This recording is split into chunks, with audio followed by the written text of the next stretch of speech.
পৃথিবীর সমস্ত অঞ্চলে ইসলামের বিরুদ্ধে ব্যাপক হামলা চলছে, রাজনৈতিকভাবে, অর্থনৈতিকভাবে, ধর্মীয়ভাবে, নানাভাবে। এত মারে খেয়েও মুসলমানরা তাদের আত্মশক্তি ফিরে পাচ্ছে না, দুনিয়া নিয়ে ব্যস্ত হয়ে আছে। আজকের সকালের প্রথম আলো যারা পড়েছেন তারা মর্মান্তিক খবর পড়েছেন। অসহায় ফিলিস্তিনিরা ত্রাণবাহী ট্রাকের কাছে জড়ো হয়েছে ত্রাণ নেওয়ার জন্য। এই অবস্থায় তথাকথিত গণতন্ত্র মানবাধিকারের ফেরিওয়ালারা, অর্থাৎ আমেরিকা এবং তাদের দোসররা, ফিলিস্তিনিদের উপরে বর্বরোচিত বিমান হামলা চালিয়েছে, যাতে 104 জন নিহত, 760 জন আহত। খাদ্যের অভাবে ক্ষুধায় মারা যাচ্ছে ফিলিস্তিনি শিশুরা। মোট নিহতের সংখ্যা 30,000 ছাড়িয়েছে, তাদের মধ্যে 12,500-ই শিশু। আজকের পৃথিবীর সবচেয়ে বড় প্রবলেমটা হয়ে গেছে, মুসলমানরা মুসলমানদের চেনে না। মুসলমানদের সঙ্গে বন্ধুত্ব কাফেরদের, বন্ধুত্ব মুনাফেকদের, ফাসেকদের। অসহায় মানুষ ক্ষুধায় মরছে। ত্রাণবাহী ট্রাক জাতিসংঘের, তারা গিয়েছে ত্রাণ নিতে, আর ত্রাণের বদলে তারা বোমার খোরাক। এর চাইতে মর্মান্তিক দৃশ্য বর্তমান পৃথিবীতে আর নেই। মানুষের মধ্যে 3টা দল রয়েছে, মুমিন, কাফের, মুনাফেক। 7ই অক্টোবর থেকে চলছে মাসের পর মাস, কোনো কমতি নাই। আমরা আহত নিহত এই ইমানদার ফিলিস্তিনিদের জন্য প্রাণখোলা দোয়া করছি। আল্লাহ, তুমি তোমার পক্ষ থেকে গায়েবী মদদ এদেরকে সাহায্য করো। যারা এদেরকে ধ্বংস করে যায়, তুমি তাদেরকে ধ্বংস করে দাও। আহলে হাদিস আন্দোলন বাংলাদেশ, আসুন পবিত্র কুরআন ও সহিহ হাদিসের আলোকে জীবন গড়ি। আলহামদুলিল্লাহ, আলহামদুলিল্লাহ রাব্বিল আলামিন আর রহমানির রহিম মালিক ইয়াউমিদ্দিন। ইয়া আইয়ুহাল্লাযীনা আমানু তাকুল্লাহ হাক্কা তুকাতিহি ওয়া লা তামুতুন্না ইল্লা ওয়া আনতুম মুসলিমুন। يا أيها الناس اتقوا ربكم الذي خلقكم من نفس واحدة وخلق منها زوجها وبث منهما رجالا كثيرا ونساء واتقوا الله الذي تساءلون به والأرحام إن الله كان عليكم رقيبا. يا أيها الذين آمنوا اتقوا الله وقولوا قولا سديدا يصلح لكم أعمالكم ويغفر لكم ذنوبكم ومن يطع الله ورسوله فقد فاز فوزا عظيما. أما بعد فقد قال الله تعالى في الكلام المجيد: فأعوذ بالله السميع العليم من الشيطان الرجيم. بسم الله الرحمن الرحيم. المنافقون والمنافقات بعضهم من بعض يأمرون بالمنكر وينهون عن المعروف ويقبضون أيديهم نسوا الله فنسيهم إن المنافقين هم الفاسقون. وعد الله المنافقين والمنافقات والكفار نار جهنم خالدين فيها هي حسبهم ولعنهم الله ولهم عذاب مقيم. সূরা তওবা 67-68 আয়াত। যাবতীয় হামদ ও সানা আল্লাহ রাব্বুল আলামিনের জন্য এবং যাবতীয় দরুদ ও সালাত শেষ নবী মুহাম্মদ রাসূলুল্লাহ সাল্লাল্লাহু আলাইহি ওয়াসাল্লামের জন্য। আজকের সকালের প্রথম আলো যারা পড়েছেন তারা মর্মান্তিক খবর পড়েছেন। অসহায় ফিলিস্তিনিরা ত্রাণবাহী ট্রাকের কাছে জড়ো হয়েছে ত্রাণ নেওয়ার জন্য। এই অবস্থায়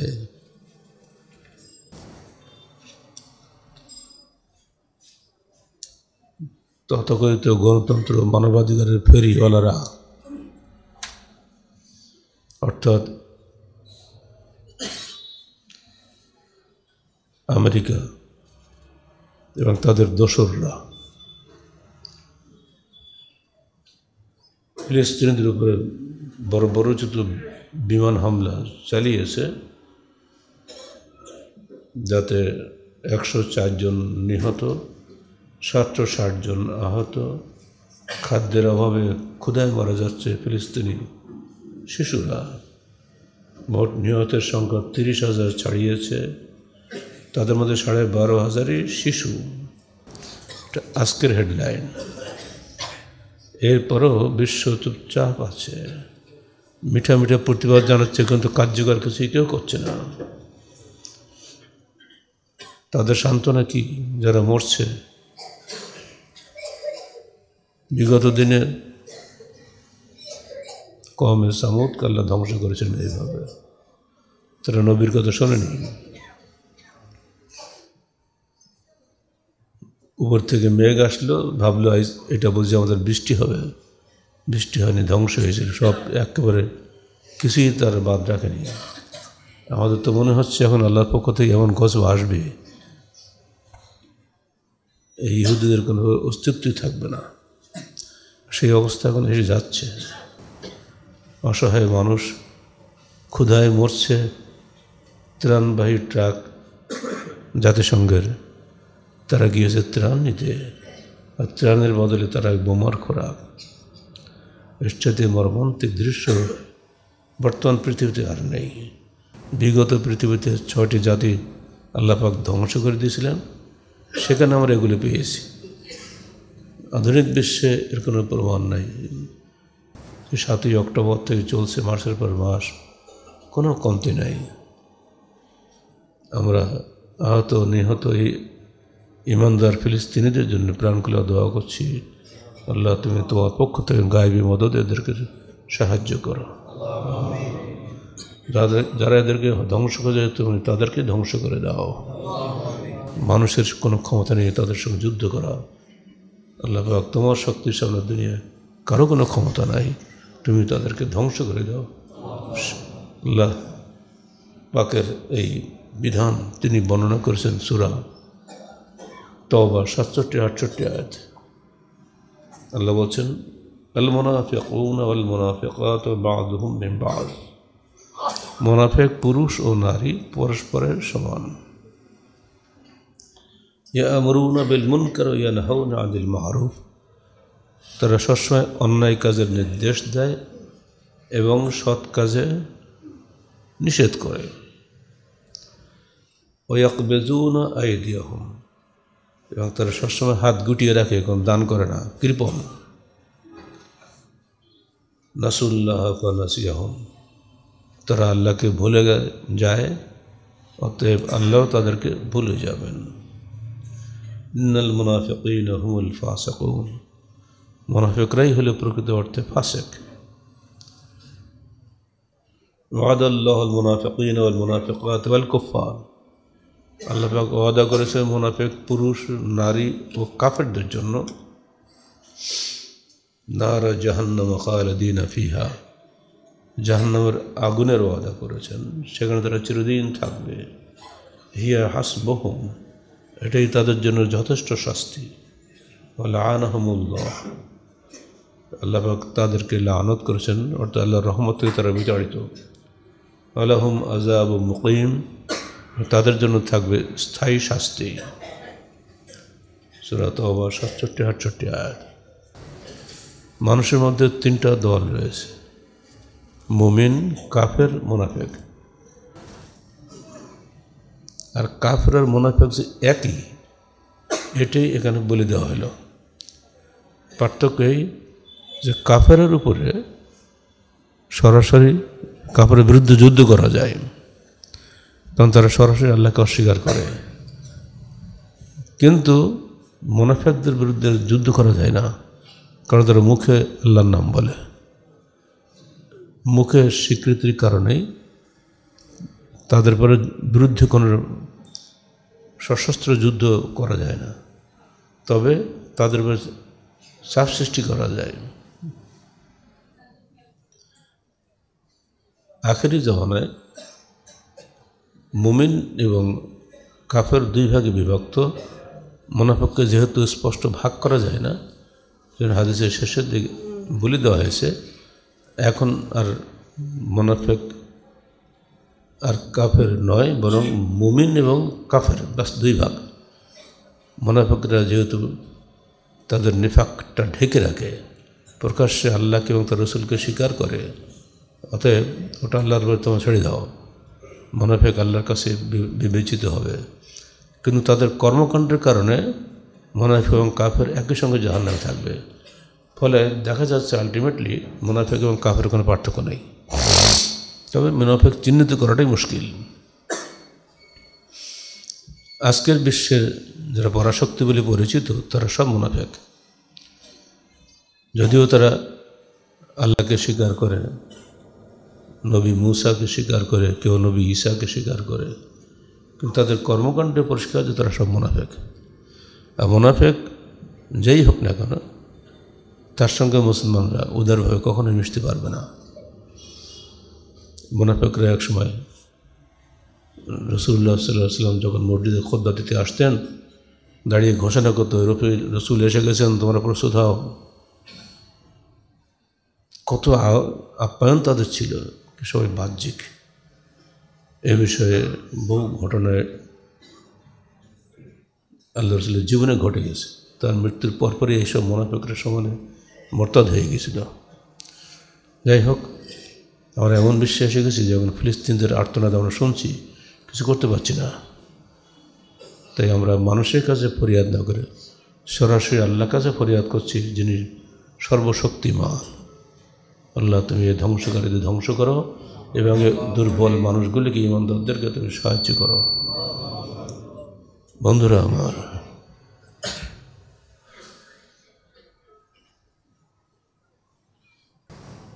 পৃথিবীর সমস্ত অঞ্চলে ইসলামের বিরুদ্ধে ব্যাপক হামলা চলছে, রাজনৈতিকভাবে, অর্থনৈতিকভাবে, ধর্মীয়ভাবে, নানাভাবে। এত মারে খেয়েও মুসলমানরা তাদের আত্মশক্তি ফিরে পাচ্ছে না, দুনিয়া নিয়ে ব্যস্ত হয়ে আছে। চূড়ান্ত কৃপণতা তাদের মধ্যে আছে, যেটা মুনাফিকদের বড় স্বভাব, যে তারা পয়সা কাউকে দেয় না। এক বেদুনা আইদিয়াহুম, যেটা এই আয়াতে এসেছে, তারা হাত সবসময় গুটিয়ে রাখে। তো নিজের দুনিয়াবি স্বার্থ হলে পাগলের মধ্যে ঝাঁপ দিয়ে পড়ে, কী করে এক মুঠো মাটি কেনা যায়, কী করে একটা বিল্ডিং খাড়া করা যায়, ভাড়া দিয়ে টাকা পাওয়া যাবে, এই নেশায় থাকে মুনাফিকরা। এটা পুরো মুনাফিকদের লক্ষণ, ফাসিকদের লক্ষণ, কাফেরদের লক্ষণ তো তাই। আমরা যেন লক্ষণে মিলে না যাই, আল্লাহর বিচারে যেন এক কাতারে না দাঁড়াতে হয়, সে বিষয়ে আমাদের সাবধান হওয়া উচিত। মানুষকে দিলে আল্লাহ আপনাকে দিবেন। আপনি যে কৃপণতা করেন, আল্লাহ কৃপণতা করবেন, যেটা এই আয়াতে রয়েছে, নাসি আল্লাহ ফানাসিয়াহুম। ওরা আল্লাহকে ভুলে গেছে, আল্লাহ ওদের ভুলে দেবে। কোরআনের আয়াতগুলি আমরা আসলে দৃঢ়ভাবে বিশ্বাস করি না, যে জন্যে এত বখিল, কৃপণ আর যারাই হোক না কেন, আহলে হাদিসের মধ্যে বখিল আর কৃপণ সবচেয়ে বেশি দেখছি আপনি এখন। তারা বারবার শুনছে যে মসজিদটা পড়ে আছে, অথচ পাশে তাদের বিল্ডিং হয়ে যাচ্ছে, এটা সব আহলে হাদিস না? কিন্তু না, মসজিদ থাকবে পড়ে, আমারটা হওয়া দরকার। এ দৃশ্য তো আমরা এখানে দেখতে পাচ্ছি। এটা দেখার জন্য তো আমাদের ফিলিস্তিন যাওয়া লাগবে না। আপনারা সাবধান হন, যাদের টাকা আছে আগে এখানে ব্যয় করেন, পরে অন্য জায়গায় করেন, ব্যয় করার সময় পাবেন না। আজকের পৃথিবীর সবচেয়ে বড় প্রবলেমটা হয়ে গেছে, মুসলমানরা মুসলমানদের চেনে না। মুসলমানদের সঙ্গে বন্ধুত্ব কাফেরদের, বন্ধুত্ব মুনাফেকদের, ফাসেকদের। প্রকৃত ইমানদার যারা, তাদের সঙ্গে তো তাদের বন্ধুত্ব হওয়া উচিত ছিল।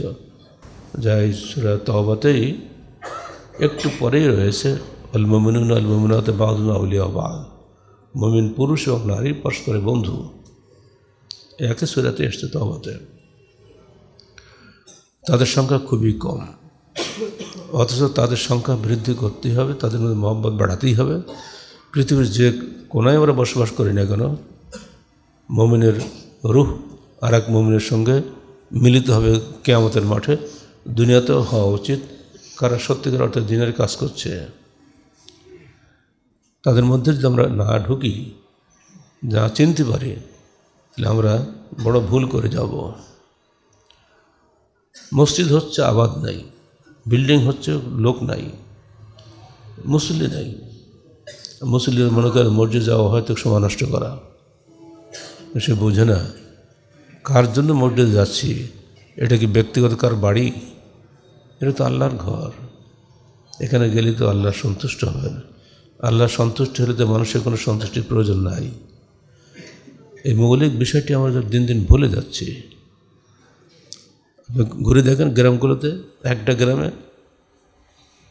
গ্রামের মসজিদ দিয়ে একটা মসজিদ হয়ে যায়, কিন্তু না, 3টে মসজিদ হয়েছে। ধারণা মসজিদ করলাম, জান্নাতে চলে গেলাম, আল্লাহ একটা ঘর করলাম। রিপোর্ট নিলাম কালকে একটা জেলার আহলে জন্মগত সব, তো বলছে স্যার এখন আপনি যখন গেছিলেন 97 সালে, তখন তো একটাই মসজিদ ছিল, এখন 3টে মসজিদ হয়েছে। কারণ তো যে মাতব্বরে রেশারেশি মসজিদ হয়েছে। মুসল্লি কেমন হয়? তো এক কাতারও হয় না, এক কাতার কটটুক, যে কাতার লম্বা হলে 50 জন হয়, তো হাফ কাতার 20-22, অবশ্য বলে ফেলেছি 500 জন করে হয়। তাহলে 500 জনকে হয় নাকি? একটু বেশি হওয়ার কথা। কিন্তু না, ওদের আলাদা মাতব্বরি থাকতে হবে। এই করে আহলে হাদিসরা ধ্বংস হয়ে যাচ্ছে, তাদের সাবধান হওয়া উচিত। শাবানের আজ 19 তারিখ, কদিন পরে রমজান আসতেছে। রমজানের প্রস্তুতির মাস হচ্ছে শাবানের মাস। এখন আমাদের সবারই রমজানের জন্য প্রস্তুত হওয়ার সময়, কিন্তু এই সময় শুনতে হচ্ছে ফিলিস্তিনিদের এই নির্যাতনের কাহিনী। রমজানের চাইতে এখন মনে হচ্ছে ফিলিস্তিনটাই বেশি গুরুত্বপূর্ণ হয়ে গেছে। যদি কোনো ফান্ড এখানে ক্রিয়েট করতো যে সে টাকা ফিলিস্তিনের ভাইরা পাবে, তো নিশ্চয়ই আমরা সেখানে অংশগ্রহণ করতাম। কিন্তু সেই ফান্ড ক্রিয়েট করবে কারা? করতে হতো সরকারের। সরকার তো কথা বলে বন্ধ, কারণ তারাও তো পরাশক্তির বাইরে তারা কাজ করতে পারে না, তারা একসাথে গোলাম। সরকার যদি এখান থেকে ফিলিস্তিনি ফান্ড খুলে দিত, তো লক্ষ লক্ষ টাকা জমা হয়েছে বাংলাদেশের মানুষের। কিন্তু সেই ফান্ড তো সরকার খুলে দিচ্ছে না। আমরা খুলে তো হবে না, আমার পাঠাবো কীভাবে? কার কাছে দেবো? নেবে কে? যথার্থ কর্তৃপক্ষ থাকতে হবে না? সরকারিভাবে এটা হলে তাহলে ওই বিদেশিরাও চিন্তা করত যে বাংলাদেশের 18 কোটি মানুষের সঙ্গে বেইমানি করে যে আমরা তো ব্যবসা করবো, কাদের সঙ্গে ক্ষতি হবে আমাদের। কিন্তু না, এগুলো করারও সাহস সরকারের নেই। ধন্যবাদ যে আমাদের প্রধানমন্ত্রী তীব্র প্রতিবাদ করছেন বারবার, এটা একদিক দিয়ে ভালো, কিন্তু মৌখিক প্রতিবাদের তো কোনো মূল্য এখন নাই। বোমার এগনেস্টে তো এমন কিছু করতে হবে যা করলে বোমাটা বন্ধ হয়। যাই হোক, আমরা বড় কঠিন অবস্থার মধ্যে এগিয়ে যাচ্ছি। যে কদিন আল্লাহ পাক হায়াতে রাখে, আমরা যেন সবসময় আল্লাহর কাছে প্রার্থনা করি নির্যাতিত ফিলিস্তিনি ভাই বোনদের জন্য। আল্লাহ যেন তাদেরকে দুনিয়ার বিপদ থেকে সত্তর উদ্ধার করেন, এবং আমাদের অন্তরের কথা যেন আল্লাহ কবুল করেন। সত্যিকার অর্থে আমাদের নিজেদের অবস্থাও খুবই খারাপ। আহলে জামাত আজকে বিভক্ত হতে হতে কী যেন মাটির ঢেলা ভেঙে ভেঙে যে গুঁড়া গুঁড়ো হয়ে যাচ্ছে। প্রত্যেকটা মানুষ এক একটা নেতা, আর নেতা বিভক্ত হলে সব শেষ। আর এই জন্য ইসলামী খেলাফতে দেখছেন আপনারা জীবনভর নেতার বিভক্তি নাই, কর্মীদের বিভক্ত হয়। ইসলামী খেলাফতের পুরো ইতিহাস পড়ে দেখেন, খলিফা ঠিক একজনই আছে। এই নেতৃত্বের বিভক্তি না থাকার কারণেই কিন্তু ইসলামী খেলাফত সারা পৃথিবীকে একসময় ভয় দেখাতে সাহস করেছে। এই ফিলিস্তিন গ্রহণের জন্য 1909 খ্রিস্টাব্দে তখন ইহুদিদের যে নেতা ছিল সে লোক পাঠিয়েছিল আমাদের খলিফার কাছে। খলিফা অত্যন্ত বৃদ্ধ মানুষ, তিনি বলছিলেন কী জন্য তোমরা এসছো? তাহলে আমরা আপনাকে এত লিরা দেব। সেই যুগের অত্যন্ত বড় অ্যামাউন্ট, যে আপনার খেলাফত চালাতে এখন তো দুর্বল অবস্থা। আমরা বুঝতে পারছি সবই, রাষ্ট্রীয় কোষাগারে টাকা পয়সা নাই, তো আমরা আপনাদেরকে এত লিরা দেবো। লিরা মানে হেভি অ্যামাউন্ট, এখন যখন ডলার বলছি না, তো ওদের মধ্যে লিরা। আপনার পিছনে একটু এগিয়ে আসেন ভাই, ওনারা কষ্ট পাচ্ছেন, আসেন একটু এগিয়ে আসেন, পিছন থেকে একটু এগিয়ে আসেন। তখন ওই বৃদ্ধ সম্রাট উনি বলেছিলেন, দেখেন আমি 30 বছর খেলাফতের আসনে আছি, আমি বিরুদ্ধ হতে পারি, কিন্তু আমার আকীদা, আমি মুসলিম। এই ফিলিস্তিনে আল্লাহর রসুলের মেরাজ হয়েছে, এখানে হাজার হাজার নবীর কবর আছে, তাদের এই পবিত্র কর্মভূমি এবং জন্মভূমি, এই ফিলিস্তিনের একটা অঙ্গচ্ছেদ করা আমার নিজের দেহের একটা অঙ্গচ্ছেদের সমতুল্য। আপনাদের টাকার লোভে কশ্চিনকালেও এই ফিলিস্তিনের অঙ্গচ্ছেদ করতে পারবো না। এই জবাব শুনে ওরা নিরাশ হয়ে গেল। সে কবে?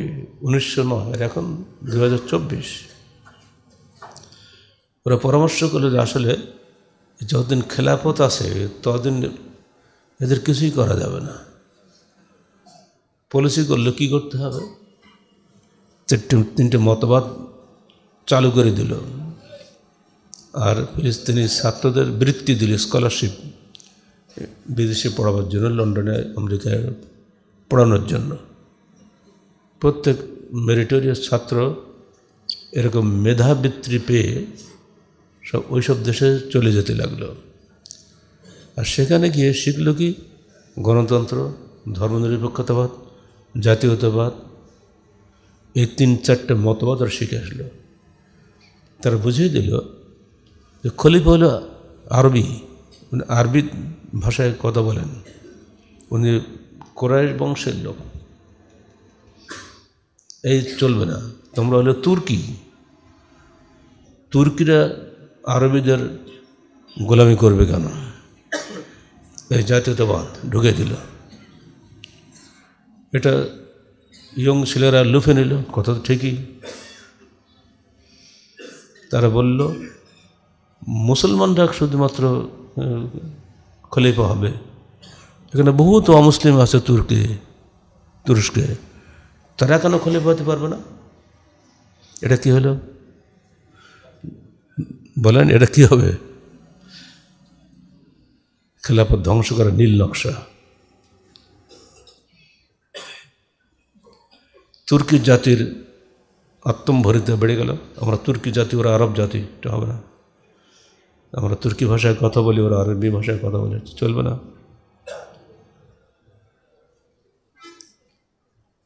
উস্কে দিয়ে ক্ষান্ত হয়নি। সেনাবাহিনীদের মধ্যেও তারা গ্রুপিং শুরু করে দিল। প্রধান সেনাপতি কামাল পাশা তার মাথা ধোলাই করে দিল। প্রধান সেনাপতি যদি বিরোধী হয়ে যায়, অন্য সৈন্যরা কী করবে? তারা তো কমান্ডের অপেক্ষায় থাকে। এইভাবে পুরো সেনাবাহিনীতে গ্রুপিং করে দিল, যুবক শ্রেণীর মধ্যে গ্রুপিং করে দিল। পুরো দেশে একটা চাঞ্চল্যকর অবস্থা সৃষ্টি হয়ে গেল। 1920 থেকে 1924-এর 3রা মার্চ পর্যন্ত এইসব কারবার চলল এবং খলিফাদেরকে একটা পর একটা পদচ্যুত করে দিল ভিতর থেকেই। অবশেষে 1924 সালে 3রা মার্চে কামাল পাশা নিজেকে সে দেশের নেতা হিসেবে ঘোষণা করল আর খলিফাকে বন্দি করে সালানিক দ্বীপপুঞ্জে পাঠিয়ে দিল। যে খলিফাকে হত্যা করার সাহস তাদের হয়নি। উনি যখন বাড়িতে বের হতেন জুমার খুতবা দেওয়ার জন্য, হাজার হাজার মানুষ সামনে পড়ে যেত শ্রদ্ধায়, ভক্তিতে। তার এই আদর্শিক কারণে তিনি জনগণের হৃদয়ের মণিকোঠায় স্থান নিয়েছিলেন। কিন্তু পাশ্চাত্য পলিসির কারণে এই ভক্তি ধ্বংস হয়ে গেল। ফলে মেয়াদ ভিত্তিক নেতা নির্বাচন হওয়া শুরু হলো, যেটা আমরা সব দেশে আমরা দেখছি এখন, বাংলাদেশ সহ সব দেশে, কোথায় 5 বছর পর পর, কোথাও 4 বছর পর পর। নেতা যদি পরিবর্তন হয় তো মানুষ পরিবর্তন হবে না, স্বাভাবিক এটা। যত ইমাম হবে তত মুক্তাদি আলাদা হবে না। ইসলামের নীতি কি, ইমাম যেই হন না কেন মুক্তাদিকে অবশ্যই তার সঙ্গে রুকু করতে হবে, তার সঙ্গে সেজদা করতে হবে। মুক্তাদি শিক্ষক হতে পারে, ইমাম ছাত্র হতে পারে, তথাপি আনুগত্য তার প্রতি থাকতে হবে। এটা ইসলামের শিক্ষা না। আপনারা যদি কেউ সেজদা যান আর ইমাম যদি রুকুতে যায় হবে? ইসলামের এই প্রশিক্ষণ একবারে সালাতেই মসজিদেই আল্লাহ পাক দেখিয়ে দিচ্ছেন, মুসলমান ভুলে গেল। ফলে ওই যে পতন শুরু হয়েছে, আজও পুরো ইসলামী বিশ্বে এই পতন দশা চলছে। যতদিন এই পতন থাকবে এবং ইমারতের প্রতি আনুগত্য না থাকবে, ফিরে না আসবে, ততদিন ইসলামী বিশ্বে শান্তি কখনো ফিরে আসবে না। এইভাবে চিরকাল আমাদেরকে বিদেশের গোলামি করেই যেতে হবে। তাদের আদর্শ লালন করব আর মুখে মুখে দোয়া করব, এ তো হবে না। যারা যত বড় দায়িত্বশীল তাদেরকে তত বেশি আল্লাহর কাছে কৈফিয়ত দিতে হবে না? এটা স্বাভাবিক কথা। আল্লাহ কুল্লুকুম রাইন ও কুল্লুকুম মাসউলুন আন রাইয়াতি। তোমরা প্রত্যেকে দায়িত্বশীল এবং তোমরা প্রত্যেকে স্ব দায়িত্ব সম্পর্কে জিজ্ঞাসিত হবে। গত জুমার তাবলীগ ইজতেমার খুতবাটা আপনারা খেয়াল করে দেখছেন, আমরা 30টা উদাহরণ দিয়েছি যেগুলো হচ্ছে, ইসলামের নামেই তো হচ্ছে এগুলো। সমস্ত কাজ নিয়ত অনুযায়ী হয়। এই নিয়তের অর্থকে নায়াতওয়ান নাকি এ বুঝছে কারা? আলমারা বুঝছে না? আলমারা এমন বুঝ দিয়ে দিয়েছে, তোমার নায়াতওয়ান না পড়লে তো সালাতে হবে না। এইটাই তো আমরা বুঝে রাখছি। এটা আদৌ কোনো ব্যাখ্যা নয়, এটা একজন আলেমের ব্যাখ্যা। শুধু নিজেরা রেশারেশি করার জন্য, যেহেতু আহলে হাদিসটা নিয়ত পড়ে না, তো আমরা পড়ব। হিংসা প্রতিটি ব্যাপারেই হিংসা বিদ্বেষ চলছে আলেমদের মাধ্যমে। আর আলেমদের অনুসরণকারীর সংখ্যাতেই বেশি, তাই না? যতই সরকার লাফালাফি করুক, দেশ চলে তো আলেমদের মাধ্যমে। রাজনৈতিক নেতারা যত বক্তৃতা করে চিৎকার দিক না কেন, ওদের কথা কে শোনে? লোকেরা জানে রাজনৈতিক নেতা মানে তো ওরা একটা অন্য জাত, কী লুটপাট করে সেই তালে থাকে। কিন্তু আলেমদের তো সেটা নেই। কিন্তু এরা বিভ্রান্ত হয়ে গেছে ওই কারণে, নিজেদের ব্যক্তিগত নির্বুদ্ধিতা, হিংসা বিদ্বেষ, এর ফলে আজকে ইসলামী বিশ্ব, দেশের মুসলিম উম্মাহ অসংখ্য দলে বিভক্ত হয়ে যাচ্ছে। আল্লাহ ইয়াখতাসসু বিরহমাতিহি মান ইয়াশা। আল্লাহ তাআলা আমি আমার রহমতের মাধ্যমে যাকে চাই তাকে খাস করে নেই। বাংলাদেশের নেতাদেরকে আল্লাহ যদি খাস করে নিতেন, তো নিশ্চয়ই এখানেও আল্লাহর রহমতের দরিয়া ফলগুদার বেরিয়ে আসতো। কারণ আল্লাহ পাক ওয়াদা করেছেন, ওয়ালাউ আন্না আহলাল কুরা আমানু ওয়াত্তাকাউ লাফাতাহনা আলাইহিম বারাকাতুম মিনাস সামা। যদি জনপদের অধিবাসীরা ঈমান আনত এবং আল্লাহকে ভয় করত, তাহলে অবশ্যই আমরা আসমান ও জমিনের বরকতের দুয়ার সমূহ খুলে দিতাম। ওয়ালাকিন কাযযাবু, কিন্তু তারা মিথ্যা মনে করেছে। ফাআখাযনাহুম বিমা কানু ইয়াসনাউন, আমরা তাদের কর্মফলের কারণে কঠিনভাবে গজব দিয়ে তাদেরকে গ্রাস করেছি। আমাদের সাবধান হতে হবে। যে কোনো ব্যাপারে মৌলিক বিষয়গুলিতে আমাদের এক হওয়া দরকার। ছোটোখাটো বিষয়ে পার্থক্য থাকবেই, কিন্তু মৌলিক বিষয়ে তো আমাদের এক হওয়া দরকার। কোরআন এবং সহিহ হাদিসের বিধান যে মানুষকে এক করতে পারে, এই বিষয়টা সহজ সরল মানুষে বুঝে। কিন্তু দুষ্টু আলেমরা বোঝে না। আমাদের উল্টা শোনানো হাদিস জয়ীফ হয় নাকি, হাদিস মানেই সহি। কোনো পাগলের কথা বলে না, কিন্তু বড় বড় আলেমরা একেবারে বলে যাচ্ছে সমানে। শুধু দলবাজি করে তাদের উদ্দেশ্য, এর মধ্যে সমাজকে ঐক্যবদ্ধ করা তাদের উদ্দেশ্য নয়। আমাদের মৌলিকভাবে ঐক্যবদ্ধ হয়ে যদি আমরা ফিলিস্তিনি ভাই বোনদের ব্যাপারে আল্লাহর কাছে কাতর কণ্ঠে প্রার্থনা করি, আজও কালও আল্লাহর পক্ষ থেকে রহমত নাজিল হবে এবং ফিলিস্তিনের উপর থেকে আল্লাহ পাকে যে গজব চলছে এখন, পরাশক্তির গজব আল্লাহ উঠিয়ে নেবেন। এবং তখন জুন মুসলমানদের মধ্যে আন্তরিকতা এসেছে, কেঁদেছে তারা, অথবা আমি তাদের কথা শুনব। এই বিষয়গুলি আমাদের মাথায় রাখতে হবে। বান্দা যতক্ষণ আল্লাহর কাছে কাতর কণ্ঠে প্রার্থনা না করবে, ততক্ষণ আল্লাহ তার প্রার্থনা শোনেন না।